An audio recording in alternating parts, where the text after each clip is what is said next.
Ouais. Bonsoir à tous. Allez, 65e vidéo. 65 c'est bien parce que ça va nous faire sortir de l'échiquier qui est en 64 cases. Donc je vais essayer d'expliquer comment j'en suis arrivé là par rapport et après arriver là-dessus. Alors en fait qu'est-ce qu'on voit là? On voit la table de 9. Et moi d'où je suis parti pour en arriver là, c'est de la fréquence de l'espace 423 et la fréquence de la Terre en 432. À partir de ces deux chiffres, en continuant la suite par 9, là, j'en suis arrivé à ça. Donc pour en arriver à ça, il a fallu quand même reprendre les vieux trucs que j'avais fait, c'est-à-dire comme ça. Hop là. Si vous vous souvenez, j'avais fait ça avec les lettres de l'alphabet, les couleurs. Après ça c'était un peu compliqué, on est allé un peu plus loin, c'était un peu plus compliqué avec ça. Et j'ai continué, j'ai reproduit ça sur la table de 9. Alors au début, j'ai dû isoler les zéros. Donc les zéros, ils sont... Alors non, au tout début, c'est le 333, 666, 999. C'est ces trois chiffres-là qui m'ont bien mis sur la piste. Et j'ai commencé après par isoler les zéros. Et en isolant les zéros, comme on sait que le zéro, il vient disparaître, hein, en isolant les zéros, je me suis retrouvé avec une séquence de 9, comme ça, 9 chiffres entre les zéros. Jusque là ça va, jusqu'à arriver à 549 et à 711, 720 là. Ici, je me suis rendu compte qu'il y avait 12 chiffres en fait, 12 nombres. Entre là et là, il n'y en avait pas 9 quoi. Et après ça repart sur 9, là où on voit. Et du coup, forcément, ça me donnait un rapport de 6. 6 et 6 en miroir. Tout de suite, j'ai pu y caler les couleurs de l'arc-en-ciel. Après, il y a ce chemin aussi là, la somme des chiffres en fait, ça fait... Alors en jaune, c'est le 9, et après 18. Et on voit que ça évolue, on passe de la couleur jaune à la couleur rose. Alors j'ai choisi ces couleurs, hein, pas pour rien, le jaune c'est le premier de l'infini là, et le rose c'est là où on doit aller. Et la couleur verte c'est la couleur où il faut toujours chercher derrière. C'est pour ça que j'ai mis 333, 666 et 999. Après, bon, je suis allé un petit peu plus loin, j'ai mis tout ça en rond. Et ça a donné ça. Alors, je vais le faire comme ça. Ça m'a donné ça. Voilà, cette espèce de grande frise. Vous voyez, avec la table de 9. Et dessus, comme j'aime bien m'amuser avec des cailloux, enfin, je suis assez caillou, quoi, vous le savez. J'ai pu remettre toutes les par-échelles de dureté. Alors, on va repartir avec tout là. Alors ici, on est à 1, c'est les talcs. 2, c'est les gypses. Les gypses. Donc c'est la sélénite. 3, c'est les calcites. Les calcites, donc on voit avec les couleurs qu'on peut trouver dans les calcites, la transparente et tout, qui correspond pareil à tout le déploiement des couleurs de l'arc-en-ciel avec le blanc et le translucide. Après ici, on va y trouver les fluorines, ce groupe-là. Ça, c'est les apatites. Alors c'est les couleurs que j'ai pu rassembler, hein. J'ai pas tout trouvé, puis j'ai pas les moyens, surtout pour la fin là-bas. Donc les apatites, assez dur à trouver. Ça c'est le groupe des orthoses. Donc on est à dureté 1, 2, 3, 4, 5, 6 des orthoses. Et là on arrive sur le quartz. À dureté 7. Après on a 8. Alors 7, 8. Ouais alors oui. 3, 4, 5, 6, 7, 8, 9 et 10. Ah ouais, alors du coup ça fait 9, ce serait les corindons. Donc du coup je me suis trompé, faut que je les mette ici. Voilà. Donc ça c'est les corindons, dureté de 9. Ça c'est les topazes. Hop, ça c'est les topazes. Alors je vous rassure, toutes ces pierres ça coûte pas cher, hein. Je suis pas assez riche pour me payer des pierres de luxe, d'ailleurs c'est pour ça qu'elles sont pas super jolies. Ça c'est le topaz, corindon, là c'est les diamants, j'imagine qu'il sera jamais rempli.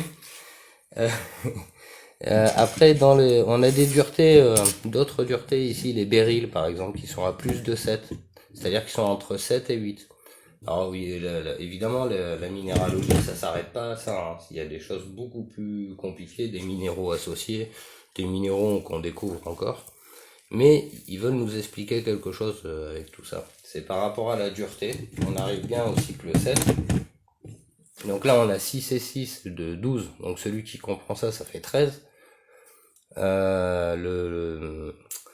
Les 6 couleurs de l'arc-en-ciel, 6 c'est le chiffre de la matière. Bon, c'est tout un tas d'indications qui nous a été laissé sur la dureté des minéraux. Alors c'est le vitriol des alchimistes, la visite l'intérieur de la terre et tu trouveras la pierre occulte, la pierre cachée. Cette pierre cachée, c'est les cristaux. C'est ce chemin justement des cristaux. Et on peut voir aussi après, il y a avec la fluorescence, comme on l'avait déjà vu, on va retrouver des minéraux qui sont fluorescents, d'autres pas fluorescents. Bon après, moi voilà, en refaisant en fait tout ça, ça m'a aussi révélé donc si vous vous souvenez dans le chemin des obélisques là, et des croix et tout ça, on avait 3 chemins.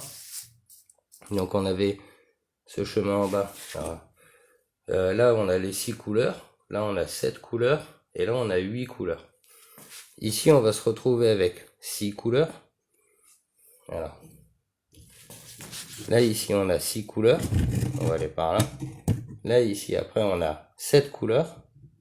Et après ici on a 8 couleurs avec le rose qui vient s'ajouter. Donc on a nos 3 chemins, mais toujours en miroir. Alors le langage miroir c'est pas nouveau, hein. C'est quelque chose qui nous disait on avait vu ça depuis un moment quand même, ce langage miroir. Donc le langage miroir collé sur la table de 9, en considérant la dureté des minéraux, etc., ça donne ça. C'est assez sympa, hein. Moi je suis assez content. Voilà, tout ça pour dire que tout ça, alors n'oubliez pas que je suis quand même partie de la fréquence de la Terre et de la fréquence de l'espace, c'est-à-dire ici, alors, hop, non c'est là, 432, 423 et 432. Voilà, donc ça, c'est la fréquence de la Terre et de l'espace. Donc, qu'est-ce qu'il y a entre les deux? Il y a 9. Donc nous, on sait que maintenant, c'est 9 chakras, avec les enseignements du Human Design. Donc 7 chakras, c'était une évolution. Là, aujourd'hui, il faut que la plupart des gens arrivent à cristalliser, cristalliser la vérité, c'est passer du fluide au solide. Voilà, donc évidemment la petit mot comme ça, mais la représentativité c'est bien, mais derrière la représentativité il va quand même falloir exprimer quelque chose. On peut pas dire oui je me représente et puis c'est tout. Non, il y a un enseignement. Ils nous disent qu'une fois que tu te représentes par toi-même, que tu te considères comme de la matière, comme toute autre chose sur cette planète, tu peux passer à un niveau de conscience supérieur, c'est-à-dire commencer à avoir une analyse et puis à apprécier la dualité, etc. La dualité, pour le coup, aussi, on pourrait peut-être la remettre là-bas, aussi. On pourrait dire que le début, là-bas, il n'y a pas de couleur de l'arc-en-ciel, parce que, alors là, les couleurs de l'arc-en-ciel, je me recule, mais c'est en miroir. Donc, c'est le même nombre de chaque côté. Et il reste là-bas, voilà, où il n'y a pas les couleurs de l'arc-en-ciel. Ça nous indique encore beaucoup de choses, mais je vous laisse réfléchir un peu par vous-même. Qu'est-ce que je voulais dire d'autre?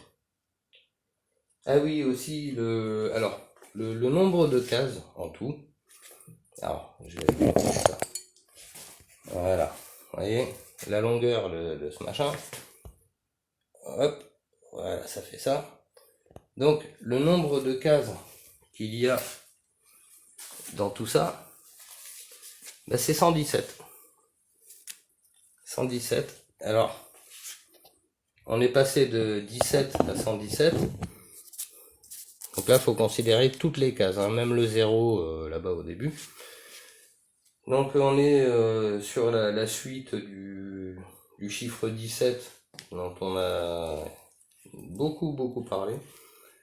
Quand on en arrive à ce niveau-là, bah, on commence à flirter avec les 117, ce qui est un niveau de considération, un niveau de conscience bah, supplémentaire.